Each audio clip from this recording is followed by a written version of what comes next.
ஹரஹர சங்கர, ஜெய ஜெய சங்கர, மகா பெரியவா சரணம். இந்த ஒரு மந்திரத்தை பல ஜென்மமா பிள்ளையாரோட அருள் இருப்பவரால மட்டுமே சொல்ல முடிஞ்ச ஒரு விஷயங்க. உங்களுக்கு பிள்ளையார் மேல நம்பிக்கை இருக்கு அப்படின்னாலும், பிள்ளையார் மேல நீங்க தீவிரமா பக்தி வச்சிருக்கீங்க அப்படின்னாலும், நீங்க தைரியம் பண்ணணும், நம்பிக்கணும். உங்க வீட்டுல இந்த ஒரே ஒரு விஷயத்த சொல்லிட்டு வாங்க. அப்படி நீங்க செஞ்சுட்டு வர்றது மூலியமா உங்க வாழ்க்கையில பெரிய மாற்றம் ஏற்படும். முக்கியமா இப்படிப்பட்ட ஸ்லோகங்கள் மந்திரங்கள்லாம் சொல்லணும்னா கோவிலுக்கு போகணும் அப்படிதான் சொல்லணும் அப்படின்ற நிறைய விஷயங்கள்லாம் இருக்கு. ஆனா அது எதுவுமே தேவையில்லை. நீங்க வீட்டுல வச்சே தம்பிக்கிடணும், தைரியம் விடணும் சொல்லிட்டு வந்தாலே போதும். உங்களுடைய கஷ்டங்கள் பிரச்சனைகள்னு எல்லாமே தீர்த்துரும். முக்கியமா உங்க வாழ்க்கையில பிரிவுள்ள மாற்றங்கள் ஏற்படும். நன்மைகள் நடக்க ஆரம்பிக்கும்.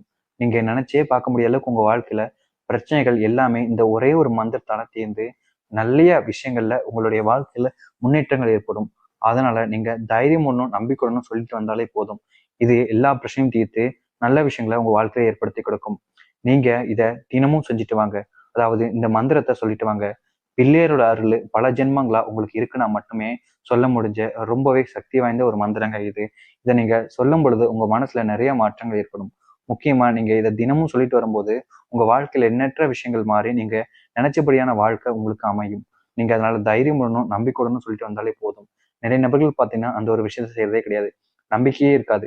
ஆனா நடக்கணும் அப்படின்ற ஒரு விஷயம் இருக்கும். முக்கியமா ஒரு சில தினங்களே எனக்கு நடக்கணும் அப்படின்ற ஒரு எண்ணங்கள் இருக்கும். அது எல்லாமே நீங்க தவிர்த்துருங்க. இது உங்களுக்கு நடக்கும் அப்படின்னது நீங்க நம்பிக்கையோட இருந்தாலே போதும். அது உங்களுக்கு நடக்கும். அப்பேற்பட்ட ரொம்பவே சக்தி வாய்ந்த ஒரு ஸ்லோகத்தை பற்றி தான் இன்று நாம் பார்க்க போகிறோம். இதை நீங்க தினமும் சொல்லிட்டு வாங்க. ஒரு நாள் பெரியவாவை சந்திக்க ஒரு பக்தன் வந்திருந்தான். அந்த பக்தன் பெரியவா பார்த்து சொல்றான், பெரியவா, கஷ்டம் என் குடும்பத்தை சொல்லிருச்சு. என் வீட்டுல எங்க அப்பா போயிட்டார் என்னை விட்டு. எங்க அம்மா மணல ரொம்ப குழம்பி போய் வீட்டுல சுத்திக்கிட்டு இருக்கு. எனக்கும் இன்னும் கல்யாணம் ஆகல. எனக்குன்னு யாருமே இல்லை. எங்க அப்பா இருக்கிறச்ச கடன் வாங்கி வச்சுட்டு போயிட்டா. ஒரு பக்கம் கடன் தொல்லை. எங்க அம்மா உடம்ப பார்த்துருக்கிறதுக்கு அப்பா போய் காசு பணம் தேவைப்படுது. அதுக்கு வேற கடன் வாங்கினேன். அதுவும் தொல்லை. நிம்மதியான வாழ்க்கை இழந்துட்டேன் பெரியவா. மனசே உடைஞ்சு போச்சு. கேட்கல பெரியவா மனசு. வாழ்க்கையில இவ்வளவு பிரச்சனைகள் வந்துகிட்டே இருக்கேன்னு நினைக்கும் போது எனக்கும் வாழ முடியல. சின்ன வயசுலதான் நினைச்சது எதுவுமே நடக்கல. இருந்த வாழ்க்கைய அப்படியே வாழ்ந்தேன். இப்ப என்னுடைய வாழ்க்கை பெரிய பையன் ஆயிட்டேன். இப்பயாச்சும் நினைச்ச ஏதாச்சும் விஷயங்கள் செய்யலாம் அப்படின்னு நினைச்சாலும் எதுவுமே என்னால செய்ய முடியல. நிம்மதியா செய்யறதுக்கு முயற்சி பண்ணா கூட எதுவுமே மாத்த முடியல. மாறவும் மடிக்கி அப்படியே கஷ்டங்களுக்குள்ள மாறி மாறி போய்கிட்டே தான் இருக்கேன். இது எனக்கு மட்டும் நடக்கல பெரியவா. என்னை சார்ந்த எல்லோருக்குமே நடக்குது. என்னை நெருங்கி யார் யாரெல்லாம் வராங்களோ அவங்க எல்லாருமே கஷ்டப்படுறாங்க. எனக்கு பீடை தரித்திரம் ஏதாச்சும் பிடிச்சிருக்கோன்னு பயமா இருக்கு பெரியவா. இல்ல நான் பண்ண கர்ம வினை தான் என்னை பிடிச்சிட்டு இப்படி ஆட்டுதா, நான் செய்யக்கூடிய பாவங்கள் தான் என்னை பிடிச்சிட்டு இப்படி செய்தா அப்படின்னு ஒரு சில விஷயங்களை ஒரு பக்கம் பக்தன் பெரியவாட்ட கூறிக்கிட்டு இருக்கார். அதுக்கு பெரியவா சொல்றா, கவலைப்படாதப்பா. நீ மனசுல இவ்வளவு கஷ்டங்கள் இருக்கு பத்தியா, அது எல்லாமே தீர்க்கிறதுக்கு இந்த ஒத்த வார்த்தை மந்திரத்தை சொன்னாலே போதும். அது எல்லாம் உன்னை தீர்த்து வைக்கும். முக்கியமா உன்னை யார் கைவிட்டாலும் இந்த வேண்டிக்கிட்டு பிள்ளையாரை வேண்டிக்கிட்டு நீ சொல்லக்கூடிய இந்த மந்திரம் உன்னை கைவிடாது. பிள்ளையாரை நினைச்சுக்கிட்டு நீ ஜபிக்கக்கூடிய எந்த ஒரு விஷயமா இருந்தாலும் சரி, பிள்ளையாரோட நாமத்தை நீ சொன்னாலும் சரி, அது உன்னுடைய எல்லா பிரச்சனையும் தீர்த்து மனசுல இருக்கக்கூடிய கவலைகள் எல்லாமே நீக்கி நல்லது நடத்தி கொடுக்கும். நீ நம்பிக்கையோட செஞ்சாலே போதும். நீ நம்பிக்கை இல்லாம எது விஷயத்தை செஞ்சாலும் அது உனக்கு பெரிய நல்லதை ஏற்படுத்தக்கூடாது. அதனால நீ நம்பிக்கையோட சொல்லு, கவலைப்படாத. உன்னுடைய வாழ்க்கை மொத்தமா மாறும்.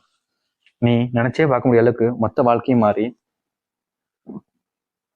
பணம் உன் வீட்டை தேடி வரும்.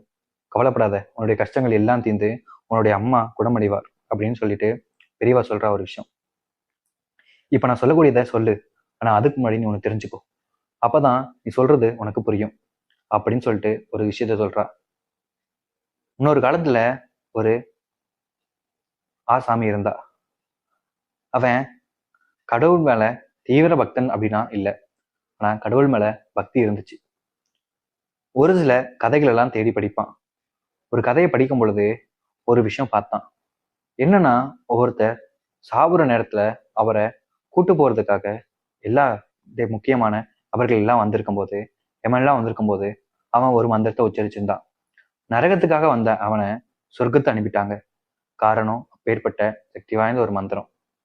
அந்த ஒரு சில விஷயங்கள் பாவ கணக்கெல்லாம் பார்க்கும் பொழுது அவன் கடைசியா செஞ்சிருக்கக்கூடிய அந்த ஒரு விஷயம்தான் அது அவனுடைய வாழ்க்கைய மாத்திருச்சு.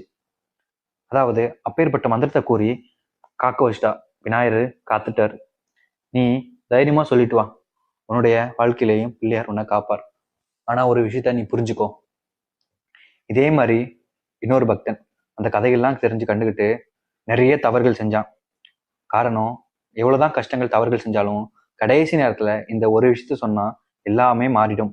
நம்ம நினைக்கிற விஷயங்கள் தான் நடக்கும். நான் சொர்க்கத்துக்கு போவேன் அப்படின்னு தீராத அளவுக்கு பிரச்சனைகள், முக்கியமா பல பிரச்சனைகள்ல அவன் செஞ்சுக்கிட்டே வந்தான். அவன் குடும்பத்துல இருக்கக்கூடியவங்களை கண்டுக்கல. மோசமான அளவுக்கு அவன் வாழ்க்கையில நிறைய தீமைகள் கொடுமைகள்லாம் செஞ்சுட்டு வந்தான். அவனுக்கு நினைப்பு என்னன்னா, இதை சொல்லிட்டா நம்ம பிரச்சனைகள் எல்லாமே தீந்துரும்ல, சொல்லிடுவோம் அப்படின்னு ஒரு தைரியம். ஒரு கடவுள் மேல பக்தியில சிறிதளவு இருந்தாலும் இப்போ பெரியளவுல மாற்றம் ஏற்பட்டுச்சு. அவனுக்கு கடவுள் பயமே இல்லாம போச்சு. அவன் என்ன நினைச்சிட்டான், நம்ம எவ்வளவு பாவங்கள் செஞ்சாலும் சரி, எவ்வளவு விஷயங்கள் செஞ்சாலும் சரி, அது எல்லாமே இது சரி பண்ணிடும் அப்படின்னு ஒரு நம்பிக்கை. ஆனா உண்மை என்னன்னா, அது தெரியாமல் செஞ்ச விஷயங்களுக்காக தான் அனைத்துமே நடக்கும். இவன் தெரிஞ்சே செய்ய ஆரம்பிச்சான். கடைசி காலகட்டத்துல அவனுடைய குடும்பத்தை சொல்லிட்டான், நான் இதை மறந்தாலும் நீ இதை எனக்கு சொல்லிருங்க அப்படின்னு சொல்லிட்டான். ஆனா என்னன்னா, கடைசி நிமிடத்துல சொல்லுங்கன்னு சொல்லிட்டு போனனால இது கடைசி நிமிடம் இல்லையோ இல்லையோ அப்படின்னு அவங்க குடும்பத்தார்களும் சொல்லாம விட்டுட்டாங்க. அவன் சொல்ல சொல்லு அப்படின்னு அவனுடைய வாயில அது சொல்லவே முடியல. அவன் முயற்சி பண்றான், ஆனா சொல்ல முடியல. அவனுடைய பாவ கணக்குகள் எல்லாம் பெருகிருச்சு. அவன் கடைசியில நரகத்துக்கு தான் போனான். அதனால நீ தப்பு பண்ணிடாத, இதெல்லாம் செஞ்சா உன் பாவெல்லாம் போயிடும் அப்படின்றதுக்காக நீ தவறான விஷயங்களை பண்ணாத. அதை எல்லாமே பண்ணாம திருத்திக்கோ, சரியா? நீ பண்ணக்கூடிய விஷயங்கள் எதுவும் மத்தவங்கள பாதிக்கக்கூடாது, அது நீ தெரிஞ்சு பண்ணதா இருக்கக்கூடாது அப்படின்னு பெரியவா சொல்லிட்டு ஒரு விஷயத்த சொன்னான். அது சொல்றதுக்கு அப்புறம் அவனுடைய மனசுல நிறைய எண்ணங்கள் குழப்பங்கள் வந்துச்சு. சரி, அப்ப நான் ஒரு தடவை மட்டும் உச்சரிக்கிறேன், அதுக்கப்புறம் நான் சொல்ல மாட்டேன் அப்படின்ற மாதிரி அவன் ஒரு நாள் உட்கார்ந்து அந்த மந்திரத்தை தினமும் சொன்னான். ஒரு நாள் முழுவதும் சொன்னான். அந்த ஒரு நாள் முழுவதும் சொல்லும் போது அவனுடைய பாவக்கணக்குகள் எல்லாம் பறந்து போயிடும் அப்படின்ற நம்பிக்கையில அவன் சொல்லிட்டு வந்தான். அந்த ஒரு நாள் முடியும் பொழுது அவனுடைய வாழ்க்கையில ஒரு சில மாற்றங்கள் ஏற்பட்டுச்சு.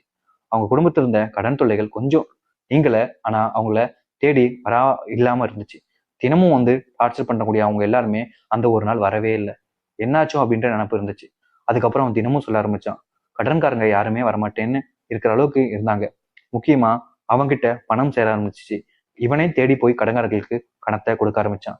அவங்க வீட்டுல இருக்கக்கூடிய குடும்பத்தோட தாய், அதாவது அவன் அம்மா, மாற்றம் ஏற்பட்டுச்சு. இவனுக்கு கல்யாணமும் ஆகிறதுக்கு கூடிய விரைவில் எல்லா விஷயங்களும் மாறிச்சு. அப்பேற்பட்ட ஒரு மந்திரங்க இது. இதை நீங்க தைரியமுடன் நம்பிக்கையுடன் சொல்லிவாங்க. இது உங்களுடைய வாழ்க்கையில எப்பேற்பட்ட கஷ்டங்களாக இருக்கட்டும், இல்ல கவலைகளாக இருக்கட்டும், எல்லாத்தையுமே தீர்த்து மனசுல இருக்கக்கூடிய பிரச்சனைகள் எல்லாமே நீக்கி நல்லதும் உண்டாக்கி கொடுக்கும். நீங்க நம்பிக்கையுடனும் தைரியமுடனும் சொல்லிட்டு வந்தாலே போதும். இது அப்பேற்பட்ட சக்தி வாய்ந்த ஒரு விஷயங்க. நிறைய நபர்கள் நம்பிக்கை இல்லாமலே இருப்பாங்க. ஆனா நம்பிக்கையோட சொல்லிட்டு வாங்க, இது உங்களோட வாழ்க்கையில மாத்தி கொடுக்கும். உங்களுடைய பிரச்சனைகள் எல்லாத்தையுமே தீர்த்து நன்மை நடக்க ஆரம்பிக்கும். அதனால தைரியமுடன் நம்பிக்கையுடன் சொல்லிட்டு வாங்க. அப்பேற்பட்ட மந்திரம் செல்ல என்று பார்ப்போம். அதற்கு முன்பு நம்முடைய சேனலுக்கு நீங்கள் ஒரு புதிய பார்வையில் இருப்பேன். சேனலை மறக்காம சப்ஸ்கிரைப் பண்ணிக்கோங்க.